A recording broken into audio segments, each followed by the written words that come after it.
और मैं चाहती हूँ कि अब आप हमें रक्षाबंधन की पौराणिक कथाएं भी बताएं। इसमें ना दो कथाएं प्रचलित है। एक तो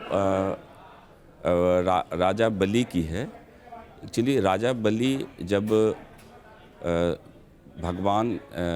जो भगवान के स्वर्ग को जब जीतने के लिए यज्ञ कर रहे थे, तो वो इंद्र घबरा करके भगवान विष्णु के पास गए कि मेरी रक्षा करो, देवता की रक्षा करो। तो भगवान विष्णु ने वामन अवतार के रूप में जी। वो गए और उनसे भिक्षा मांगने के लिए बलि से, और बलि उनको छोटा समझ करके उन्होंने वो तैयार हो गए। उन्होंने 3 पग मांगा था और 3 पग देने को राजा बलि तैयार हो गए। पहले पग में वो पृथ्वी को पूरा लांघ गए, दूसरे पग में ब्रह्मांड को लांघ गए जी। उसके बाद राजा बलि समझ गए कि ये साधारण मानव नहीं है, ये कोई ईश्वर ही हैं, श्रीहरि हैं।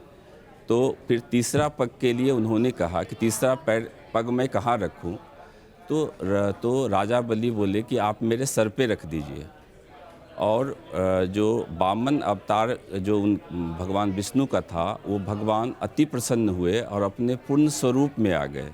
और पूर्ण स्वरूप में आने के बाद उनको बोले कि आज तुम वरदान मांगो, तुमको हम क्या दें? तो राजा बलि बोले कि आप पृथ्वी पाताल लोक में सदा आप हमारे साथ रहिए। और चूँकि वो वचन दे दिए थे भगवान विष्णु, तो वो भगवान विष्णु उनके साथ पाताल लोक में रहने लगे।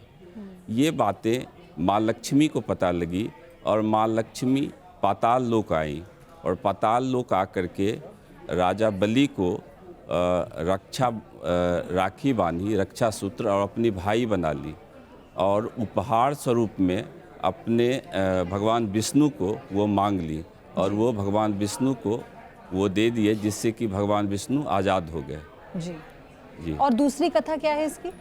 देखिए, दूसरी कथा है कि ये भगवान कृष्ण की कथा है जी। कि भगवान कृष्ण एक युधिष्ठिर राजस्यु एक यज्ञ किए थे।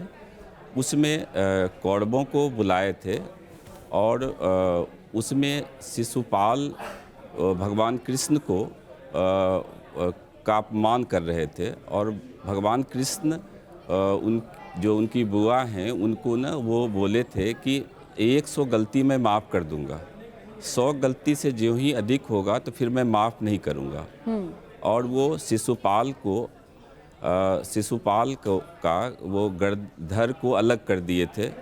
और जब उनका चक्र जब लौट करके उनके उंगली में आया तो वो उंगली उनका कट गया और द्रौपदी अपने पल्लू को फाड़ करके, साड़ी को फाड़ करके उनके उंगली को बांध दी थी।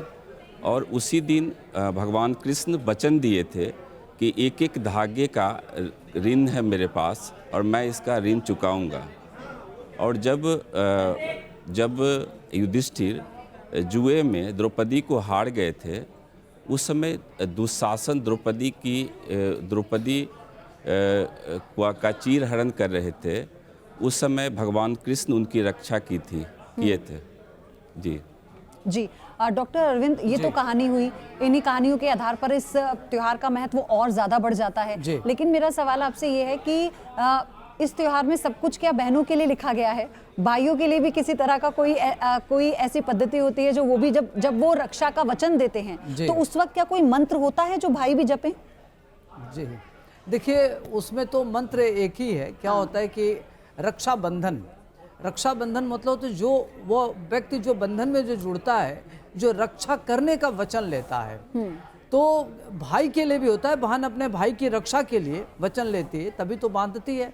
दोनों एक दूसरे के प्रति वचनबद्ध होते हैं और उसी वचनबद्धता को लेकर के ये कार्य करते हैं। तो उसमें मूल उद्देश्य दोनों की एक दूसरे के रक्षा का वचन है। और इसीलिए कई बार ऐसा भी होता है कि किसी का भाई नहीं है, वो क्या करे? तो आप रक्षा अपने गुरु को बांध सकते हैं, पिता को बांध ये सकते हैं। रक्षा सूत्र है, रक्षा सूत्र है और इसमें जो जिसको बांधा जाता है वो भी रक्षा का वचन देता है और बांधने वाला भी रक्षा का वचन, कि एक दूसरे की रक्षा हम दूसरे के करेंगे। लिए प्रतिबद्ध होते हैं। हाँ, तो चाहे भाई हो चाहे बहन, इसलिए इस पावन पर्व की महत्वता और ज्यादा बढ़ जाती है। आपको एक बार फिर से आप दोनों का बहुत बहुत शुक्रिया। डॉक्टर अरविंद, आप हमारे साथ जुड़े, और पंडित ब्रजभूषण, आप दोनों का बहुत शुक्रिया।